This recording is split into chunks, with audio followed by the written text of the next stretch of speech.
Caro cursista, iniciamos hoje mais um módulo do seu curso. O módulo chama-se Gestão da Educação Escolar, do autor Luiz Fernandes Dourado, e trata, também como os outros, de questões muito próximas de seu cotidiano como funcionário de escola. Ele tem como objetivo compreender as diferentes concepções e abordagens da administração capitalista e a especificidade da gestão educacional, bem como identificar as relações entre a reforma do Estado brasileiro e a gestão escolar. Compreender os princípios da gestão democrática a partir do exercício do fazer profissional dos espaços de formação educativa da escola, construindo-a em seu cotidiano. Para tanto, está organizada em 5 unidades didáticas, quais sejam: Administração ou Gestão da Escola, Concepções e Escolas Teóricas, a Reforma do Estado Brasileiro, a Gestão da Educação e da Escola, Gestão Democrática da Escola Pública, Concepções e Implicações Legais e Operacionais, Democratização da Gestão Escolar, Mecanismo de Participação e Autonomia da Unidade Escolar, Gestão Democrática e os Trabalhadores em Educação.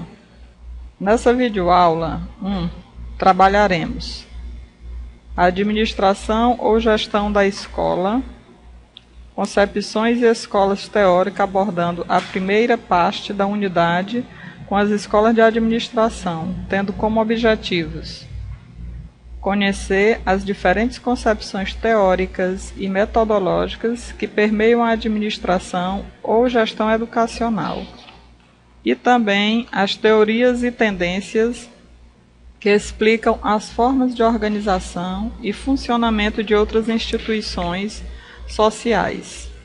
Como dissemos na abertura do módulo, você vivencia em sua rotina de trabalho, como funcionário de escola, diversas práticas educativas significativas na vida dos educandos, tais como o toque da sirene demarcando o início e o fim das atividades escolares, a arrumação, disposição da sala de aula, dos espaços da escola, a fila de entrada, da merenda, as provas e reprovações, a disciplina, indisciplina dos alunos e as decorrências dessas, enfim, uma série de práticas inerentes ao trabalho educativo escolar.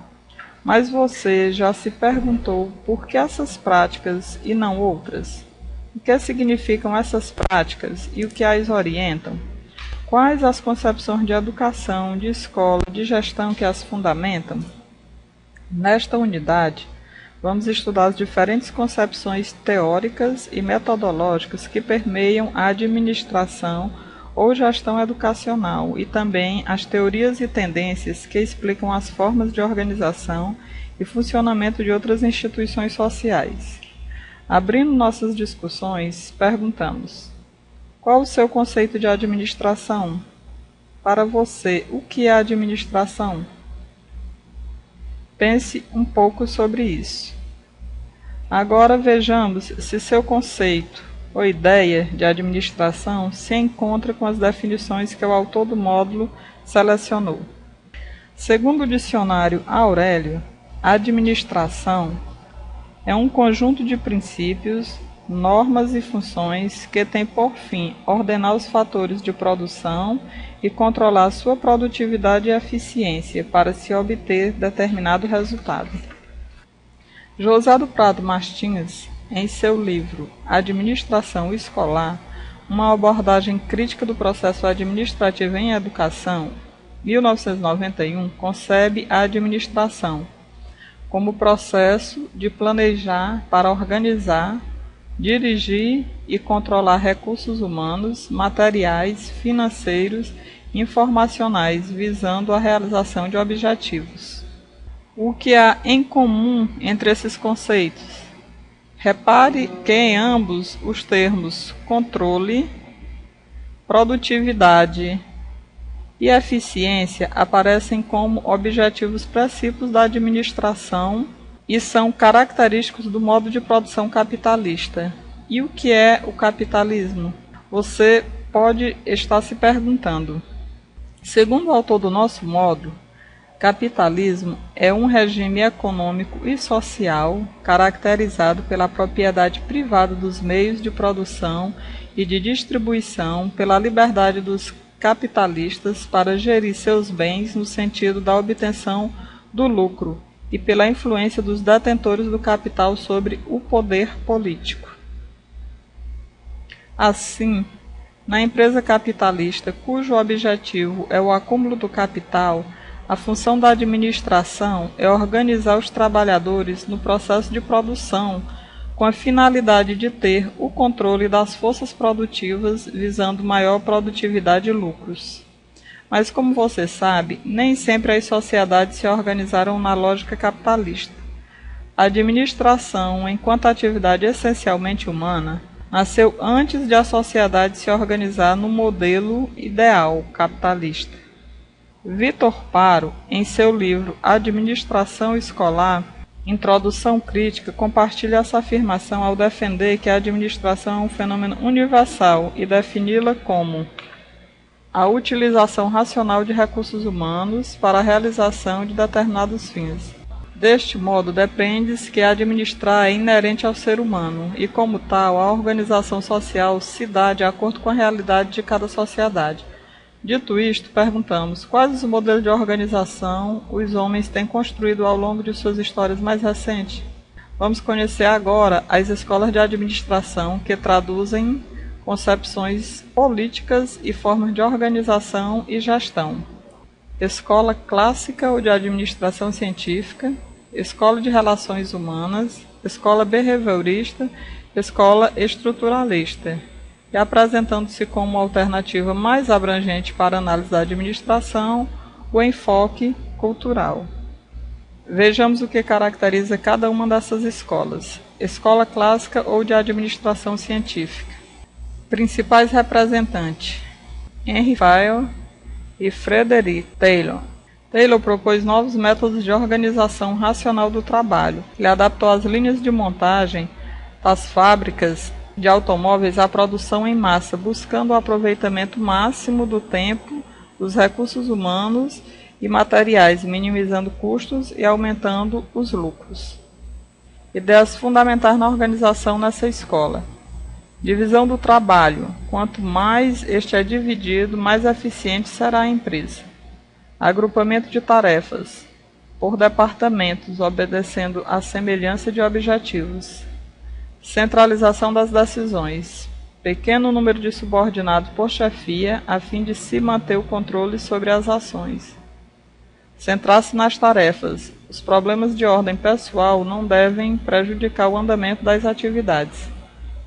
A principal crítica a essa escola deve-se ao fato de ela negligenciar os demais aspectos referentes à natureza humana, como, por exemplo, as emoções, os conflitos, o ser social do homem.